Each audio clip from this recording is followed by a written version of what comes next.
Last week, I heard something that literally put a chill through my body and brought this topic to the surface. When I heard the story of this family, I thought of every single one of you because I know that this could be you. And I'm not trying to scare you, but I am trying to scare you. Last week, on my way home from work, I was listening to true crime like I often do. One of my favorites, who is Stephanie Harlow. I have a lot of favorites, and she's definitely one of them. She's a great storyteller. I had no idea that this case was going to be relevant at all. It was just her newest video, so I turned it on to listen to it. This is the case of a 2-year-old little girl named Parker Scholtez. I hope I'm saying that last name right. I may be mispronouncing it. If so, let me know that in the comments. Anyways, this 2-year-old little girl ends up passing away after being left in a hot car, strapped in a car seat for hours when the temperatures were over 100 degrees outside. Now, this got my attention for several reasons, but the reason I'm telling it to you is because of the addiction component. So let me tell you the highlights of the story, but if you really want to hear the story told well, then you need to listen to Stephanie's video. I'm going to link it in the description, but heads up, if you are a person concerned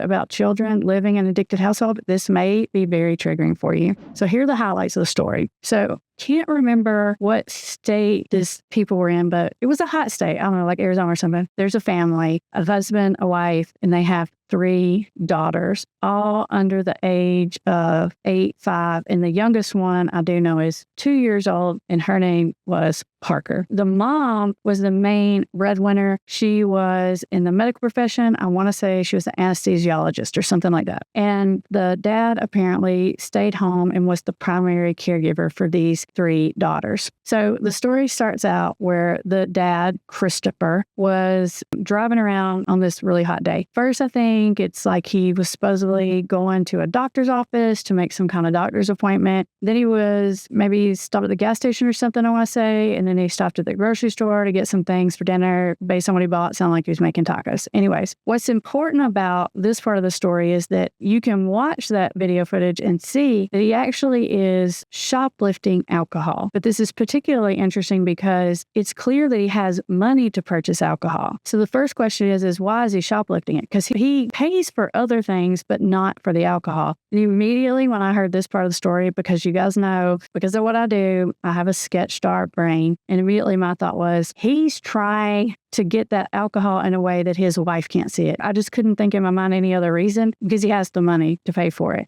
And I was like, he doesn't want it on that receipt. And so immediately I knew he's trying to make sure that the wife didn't know he was drinking, which let me know that alcohol is a problem in this family. So I think it's on the gas station footage where you can see him go into the restroom and he's holding like a certain amount of alcohol, but he comes out and he has less. So it's pretty clear that he chugged some of that when he was in the bathroom, which means not only is he shoplifting alcohol, but he is drinking and driving this 2-year-old little child around in a car. Then he goes to the grocery store, whatever. He buys stuff. Sounds like they're going to have tacos or something for dinner. And he pays for all that, but he doesn't pay for the alcohol that he gets. So again, we have this pattern of shoplifting alcohol. Anyways, Christopher drives home. The other 2 little girls sort of pull up in the driveway right when he's pulling up. I think they had been with a friend or something, like a neighbor, and they went to a water park. The other 2 girls go in the house. He takes the groceries or whatever it is into the house, and he leaves this 2-year-old child, Parker, in the car, strapped in her car seat.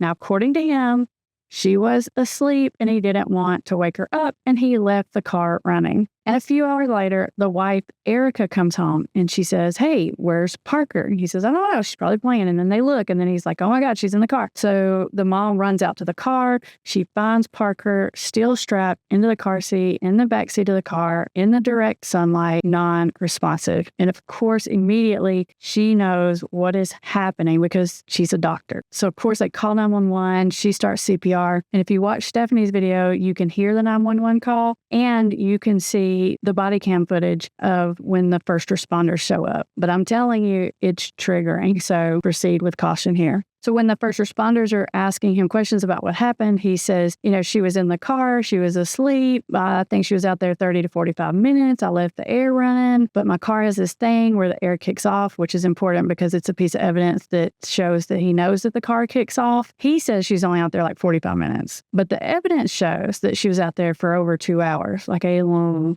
time. In the record heat, it is absolutely heartbreaking. I know the story is bad enough already, but that's not even why I'm telling you this story. I'm telling you this story because of the complicated family piece dynamic. Because this little girl died, there naturally is an investigation. And this investigation shows that this wasn't just a one-time thing, that this whole leaving the kid in a hot car was an ongoing, long-standing problem, and the mother knew about it. I don't think it's happened yet, but I won't be surprised if charges are not going to be pressed against the mom as well. Because as they're investigating, of course, one of the things they do is they take, they look at all the past messages in your phone and all that kind of stuff. So they're looking at messages between this mom, the Erica, and the dad, Christopher. And you could see there'd been a long history of problems with the alcohol, arguing back and forth. Apparently, there had also been a cocaine problem. There was a history of him being apparently mean or aggressive when intoxicated, and definitely of making really bad choices. Because there was even a text between the mom while she was in the ambulance going to the hospital with this child to Christopher, the dad,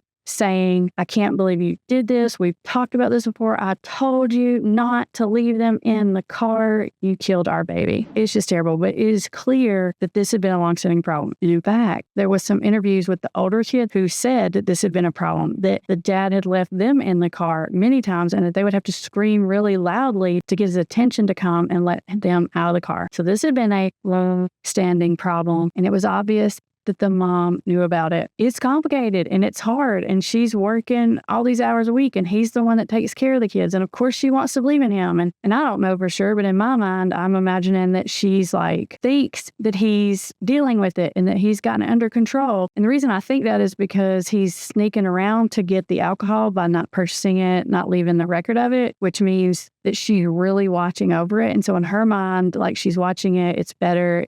He's dealing with the problem, that kind of thing. But obviously, secretly, he wasn't exactly dealing with that problem, and it was still happening. This just got to me for a lot of reasons. We deal with these kind of cases every day with people who are married to someone who has a substance abuse problem. They're trying to figure out how to help, how to set boundaries, how to protect the kids, what to say, what to do, how to find help. And honest to goodness, when I heard the story of this family, I thought of every single one of you, because I know that this could be you. When it comes to children who are being taken care of by a parent with an addiction, you have to deal with the safety first. And so when there's a clear and imminent issue involving safety, you just do what you need to do to keep them safe. You physically intervene, you take the kids, you report them, whatever you need to do to intervene to keep a kid safe, you take that action. If your concern is about a parent who has a drinking problem, and maybe even you're divorced from that parent, you're separated from that parent, or you're concerned about what's happening when you're not there, Soberlink is a great option for this. In fact, it is the best option that I know about to ensure the safety of a child when you're dealing with alcoholism. Soberlink is frequently used in court cases and custody situations because it gives you that peace of mind knowing what's happening. What Soberlink is, if you've not heard me talk about that before, it is an alcohol monitoring system. Let me show you what it looks like. Here it is. This is it. This is a Soberlink.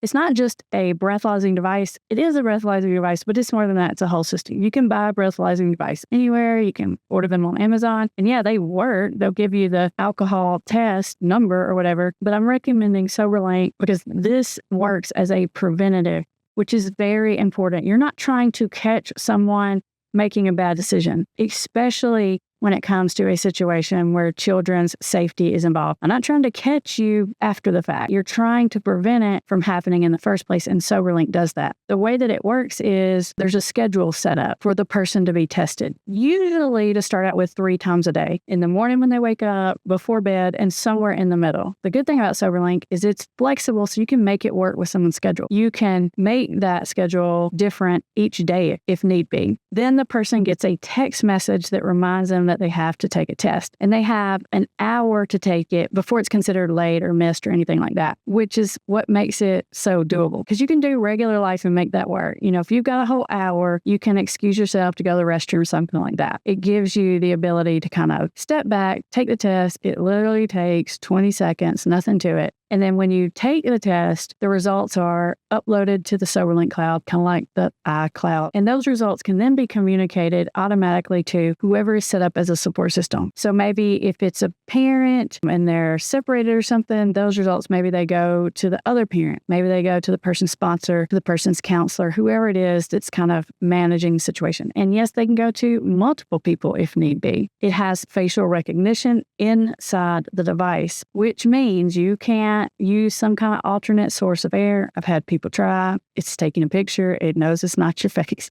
You can't have a friend do it. You can't do any kind of sneaky, weird thing because the facial recognition is going to pick up on that. There are other systems out there, but Soberlink is the most locked down, difficult to get around. You're not going to cheat this thing. I'm going to put the link to Soberlink also in the description. If you use my link, you'll go to a page where I explain to you all of the behind the scenes. You can see how it's set up. You can see how it works, all the stuff. And I think you also get like a big discount. I think it's like $50 or something if you use that link. Anyways, all those resources are in description below. But the reality of it is that sometimes it's not always black and white. Sometimes it's more like, well, what is the long-term psychological impact of this? And maybe sometimes you're dealing with kids who don't even know that there's an addiction going on. And so it's easy to tell yourself, well, it's not even affecting them. They're not even old enough to know. They don't even get it. But what about the dynamics between the two parents? How much is that affecting the kids? It gets really gray, right? It is a big, huge, very complicated issue. And I wish that I had some blanket statement for you, but I don't.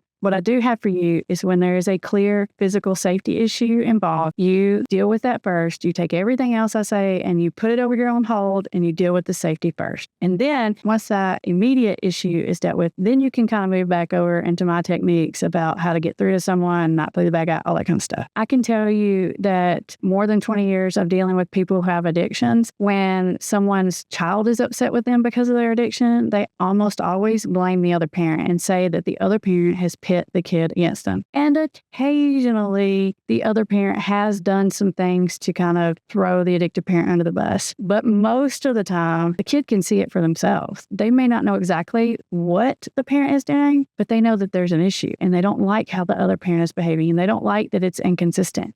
And they get upset all by themselves. And it's not necessarily someone like trying to tell them things to turn them against their addicted parent. They can see it. It's just really hard to acknowledge that to yourself, that yes, what you're doing is impacting your kid negatively. And yes, they can see it. And they're being upset with you is coming from them and not necessarily some outside source. That's just part of that whole denial mechanism. We have a lot of videos on this channel talking about that. So if you're dealing with that kind of denial, check out that playlist on denial. It'll help you understand all those different layers. And so you're faced with this issue. How do I listen to the kid but not throw the other parent under the bus? How much do I tell them? How much do I not tell them? When do I say, I'm not letting you see that parent anymore? I'm not letting you go over. And, I know it's hard because it's like, well, am I causing them damage by not letting you see the other parent? I know, I get it. You are faced with a million difficult decisions.